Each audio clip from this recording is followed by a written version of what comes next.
دنیا کو نہیں بلکہ دنیا بنانے والے کو راضی کرو۔ اگر عظمت چاہتے ہو تو دل میں نفرت کے بجائے محبت کا ٹھکانہ کر دو۔ میں نے بہت انسان دیکھے ہیں جن کے بدن پر لباس ہوتا ہے، میں نے بہت سے لباس دیکھے ہیں جن کے اندر انسان نہیں ہوتا۔ آپ 40 ظالموں کو ایک دلیل سے ہرا سکتے ہیں، لیکن ایک جاہل کو 40 دلائلوں سے بھی نہیں ہرا سکتے۔ کسی کی موم بتی بجھا دینے سے آپ کی روشنی زیادہ نہیں ہو جائے گی۔ غصہ چھپی ہوئی آگ کی طرح ہے، اگر تم اپنے الفاظ اس آگ میں ڈالو گے تو تمہارے لیے اسے سنبھالنا مشکل ہو جائے گا۔ برداشت کے کانوں سے سنو، رحم کی آنکھوں سے دیکھو اور محبت کی زبان سے بولو۔ اپنی روح کو اللہ کا ذکر سنایا کرو، تمہارا وجود بدن دن بہ دن نکھرتا جائے گا۔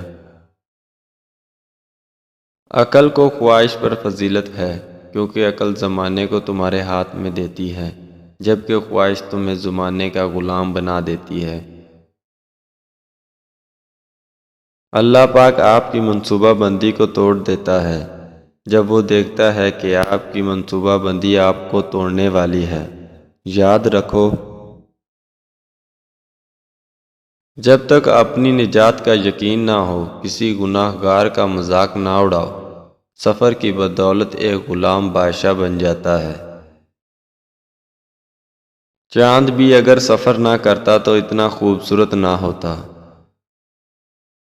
روٹی کا ایک ٹکڑا کیسا لگتا ہے، یہ اس پر منحصر ہے کہ آپ کو بھوک لگی ہے یا نہیں۔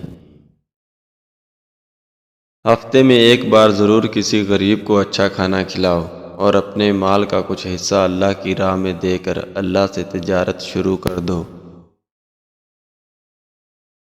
رزق اتنا بڑھ جائے گا کہ سنبھالا نہیں جائے گا۔ عقل مند شخص سے اگر جفا بھی سرزد ہو جائے تو بھی وہ جاہلوں کی وفا سے بہتر ہے۔